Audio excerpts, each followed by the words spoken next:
Good morning, everybody. Thank you for joining us this morning. We're focused on the continuing developments that we are seeing with the coronavirus. We are learning more every day. Here in Congress, and particularly among the House Republicans, we're very focused on doing everything that's necessary, working with federal, state, local officials. I had the opportunity yesterday to speak with the Wyoming Health Department. I know we've all done that, making sure that they have what they need. And we want to really, first of all, extend our real gratitude to the people that are working across the country at the state and local level for all of the tremendous work that they're doing to help to make sure that we have what's necessary to protect everyone and to take important steps against this virus. We're also working in a bicameral, bipartisan manner to provide for the appropriations for the supplemental for the coronavirus. It is very important. We want to stress once again what we'd said last week and continue to say, although we've got work going on, hard work that's been going on, this is not a time for partisanship. This is not a time to try to seek additional pieces of legislation in the appropriations supplemental. Things like the Democrats attempting to add H.R. 3 to the appropriations supplemental will, in fact, make the kinds of medications we might need to combat this virus more expensive, more difficult to obtain. This is a time for us all to come together on a bipartisan manner, put politics aside, and work to appropriate the resources necessary to help to prepare for and combat this virus. And with that, I would like to turn things over to the Republican leader of the Energy and Commerce Committee, Mr. Walden, to give us an update. Well, thank you very much. Good morning, everyone. I appreciate you all being here because you play a really important role in getting facts out to our constituents and the American people about this virus. I held a town hall this weekend in Grants Pass, Oregon, where the COVID-19 coronavirus was the big issue in the town hall. I've talked to the Oregon Health Authority, met with Jackson County health officials as well. Our terrific public health folks are the front line to dealing with the coronavirus and other health outbreaks, I might add. It's important to remember that for Americans, the threat of this virus remains low. I understand there was a new case just announced, bringing to 106 the total people in the United States that are affected, and most of those were off that cruise ship in Japan. Look, I'm confident the U.S. government has the tools necessary to deal with this. We are blessed with an incredible array of scientists, the National Institutes of Health, CDC, and elsewhere that are on this. Last Congress, you know, we modernized the Pandemic All Hazard Preparedness Act, PAPA, to set up the framework to deal precisely with this type of an outbreak. Congress acted, the President signed it into law last June, and it is in place. This accelerates advanced research, development, federal purchasing of medical countermeasures like treatments or vaccines, or standing up programs to expand the capacity of our health facilities. Congress has acted. This will arm our local public health services battling the coronavirus on the front lines. Funding local communities through local health authorities is where this will all take place. Congress is not done. As you've heard, we obviously need to do the emergency supplemental to make sure that we continue to provide our local health authorities and national interests the funding they need. But it's also important to set the record straight and get the facts out. I know one of the presidential contenders on the Democratic side, former Vice President Joe Biden, said that we increased the budget of the CDC, we increased NIH, and he's wiped all that out. He cut the funding for the entire effort, referring to President Trump. That's not true at all. It's in line with saying you got arrested in South Africa, I guess. Maybe it was just a moment. But under President Trump, NIH has not seen their budget cuts.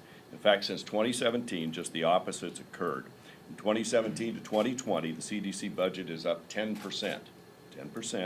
And over the same period, the National Institutes of Health budget is up 22%. Joe's a good man, but we got to stick to the facts here and not scare the American people. So we need to remain focused on making sure that our local healthcare officials have everything they need, and we're in regular contact with ours in Oregon, certainly. and that we're responding appropriately, thoughtfully, thoroughly. One of the most recent cases is a person from my district who fell ill at a high school basketball game and works in a casino. And so obviously they're taking all those measures to tend to his health, but also to make sure the facility is cleansed. And I'll be out there Friday to meet with local officials. So with that, I'll turn it over to, I believe, the Whip. Thank you, Greg. And it's important this week that Congress stay focused on working together to bring a supplemental bill that we can pass to make sure that the president and the entire administration have all the tools that they need, working with state health officials and local communities to combat the coronavirus. This is not a time for people to play political games, but unfortunately, you're seeing some of that being injected as Democrats here in Congress are trying to put elements of their failed policies into this bill. We're going to push back and make sure that we focus on getting the tools that are needed by the administration in this bill and keeping this bill focused on an answer to the coronavirus to make sure that America has the tools they need for President Trump to keep Americans safe. That's what the president's objective is. He stated that very clearly. He's been working with health officials. He put Vice President Pence in charge to send a message that this is a top priority and that all of the weight of the federal government will be put behind getting all the answers we need and getting all the tools that we need to local communities. And so that's being done. Hopefully we get that bill passed this week and get it done quickly without any kind of political games that some people are trying to interject. We're going to work to make sure that doesn't happen, that we ultimately get a bill passed that focuses on addressing the coronavirus and making sure that Americans are kept safe and aware of all the things they need to do. Listen to your local health officials. Obviously, washing your hands as often as possible is the best thing that individuals can do, but local health officials, as well as federal health officials, have been very clear about the things that we know, what we don't know, and what we're doing to find a cure. And we haven't gotten there yet, but we're going to continue working on it. In the meantime, there are other things that are happening here in Congress. We are still working to try to get a renewal of the FISA law while addressing the reforms that are needed to go and hold those people accountable who abuse the FISA court. FISA court's a critically important tool to our nation's security. But we know in the 2016 election it was abused by some people over at the FBI. And while we wait for the Durham report to come out and hopefully name names, identify those people who abuse the FISA law so that they can be held accountable, we also need to make sure that the elements of FISA that are so important to our national security are renewed with reforms that prevent those abuses from happening again. Stronger criminal penalties against people who would dare to abuse that law and hopefully never will abuse it again. But as we wait to hopefully see that the Attorney General is able to bring people to justice who abuse the law, let's make sure we renew the FISA law with reforms that address those problems. And finally, as we're watching the Democrats here on Super Tuesday go through their primary, it's interesting to see that a lot of momentum has been pushed behind the anti-Bernie establishment to try to push everybody towards Joe Biden. Watching candidates drop out and quickly go and endorse Joe Biden, trying to prop up Joe Biden as an alternative to Bernie. I think we're seeing an interesting fight go on within the Democrat Party for those that are for Bernie Sanders, as well as those within the Democrat establishment who are trying to undermine his candidacy. And it's going to be interesting to watch. I don't think Democrat voters are going to allow this nomination to be rigged like it might have been in 2016. So, we'll see what happens later today. I think the bar is set high now. Biden's got to go and do really well against Bernie. Otherwise, it's going to show the weakness of the Democrat establishment who are trying to undermine Bernie's campaign. But it's also curious as you watch some of these candidates flying around on their private jets telling families to change their lifestyle and to not use fossil fuels. They're flying around on their own private jets, not living by the things that they're telling other Americans to do to change their lifestyle. And I think people are paying attention to that.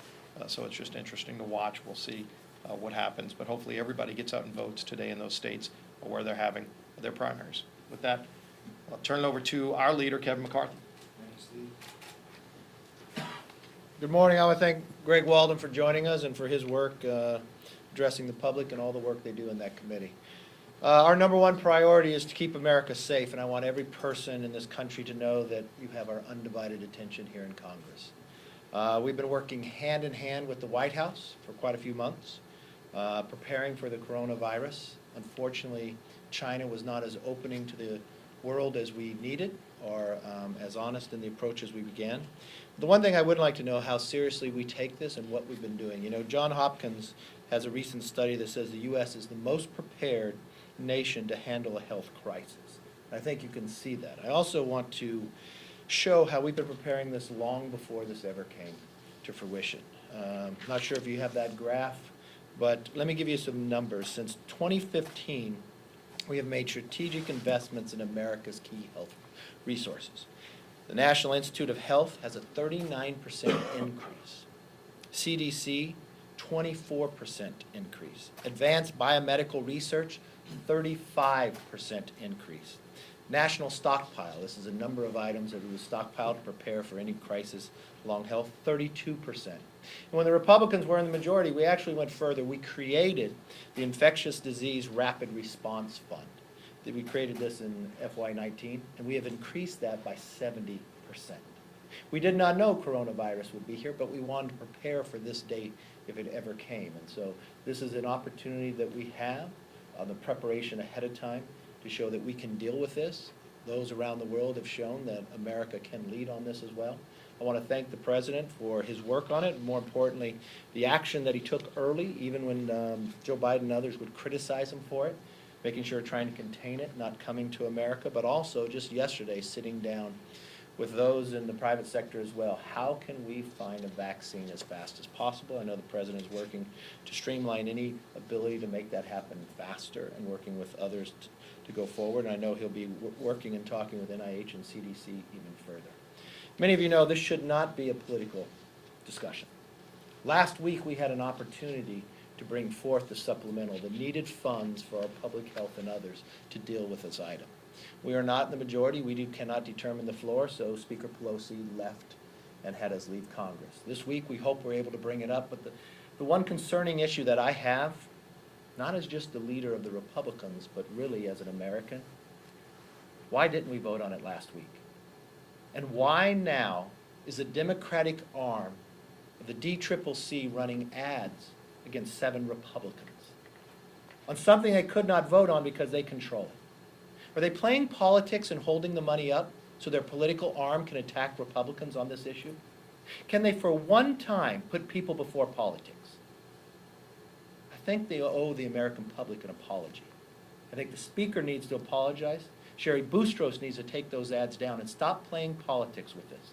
America is nervous. We've been preparing for years in advance, and we've got to make sure we have all the needed resources there. So bring the bill to the floor. You've seen Republicans in every single meeting trying to work through this to get this done now.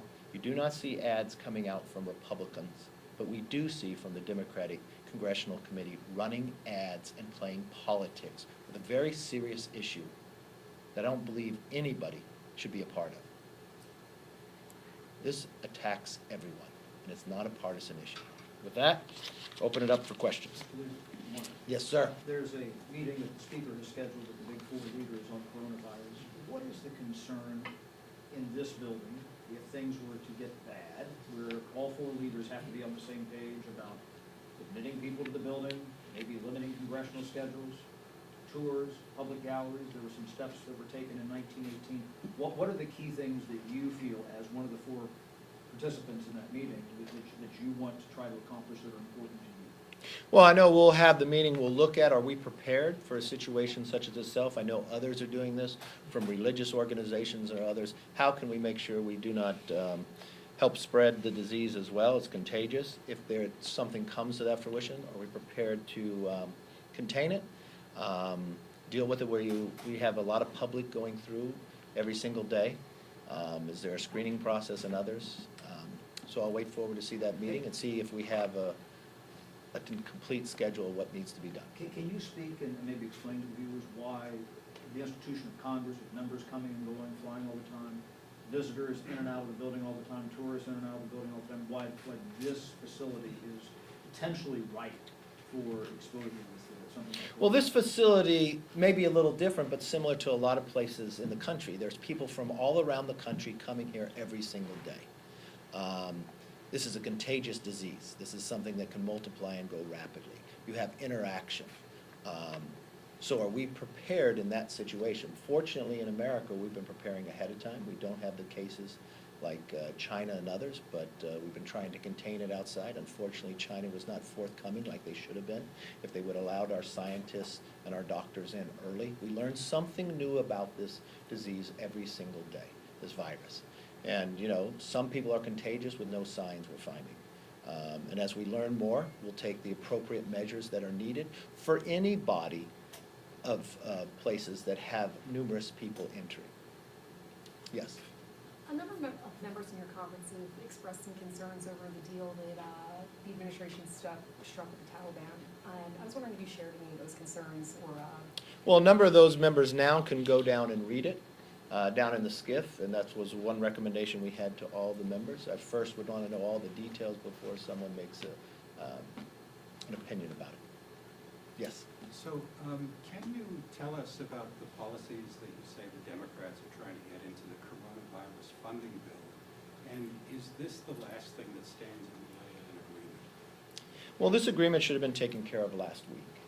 I mean, if you watch from what Greg Walden talked about, the PAPA bill, yeah, for pandemic preparedness. We have measures to go forward, I believe, and that, doesn't it say the vice president should be named? Yeah, we have the bioterrorism process as well. We have the appropriators meeting. I know a number of requests by the Democrats were to actually try to implement H.R. 3. That's not the place for this. This is where resources are needed to agencies and organizations we've already created that already prepared and deal with this on a daily basis. Yes? The Supreme Court agreed to take up the GOP challenge to Obamacare right before the election. Does the GOP have any plans to take another stab at showing what your alternative would be if protections for people with pre-existing conditions are gutted? And do you have any concerns whatsoever about this impacting, especially House races, given the exit polling we saw and the results in 2018 on healthcare? The courts will make whatever decision based on the constitutionality, but I'll be very clear that Republicans will always protect pre-existing conditions. We have voted for pre-existing conditions a number of times. You watched a number of our bills that come forward with it, and we will always protect pre-existing conditions.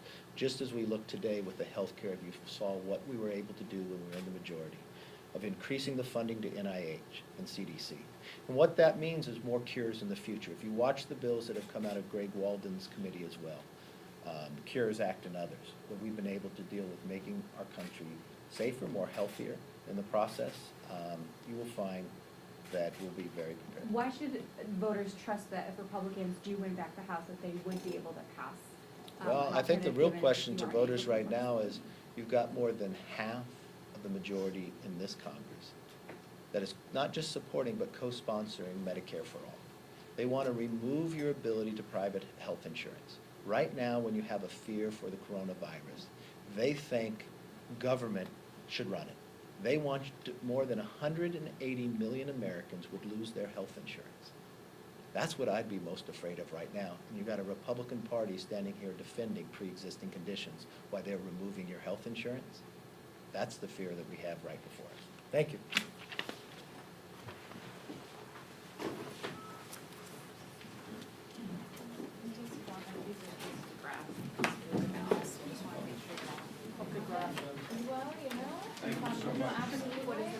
And yeah, it's a graph that you mentioned as far as and the funding that's gone up in the past couple of years.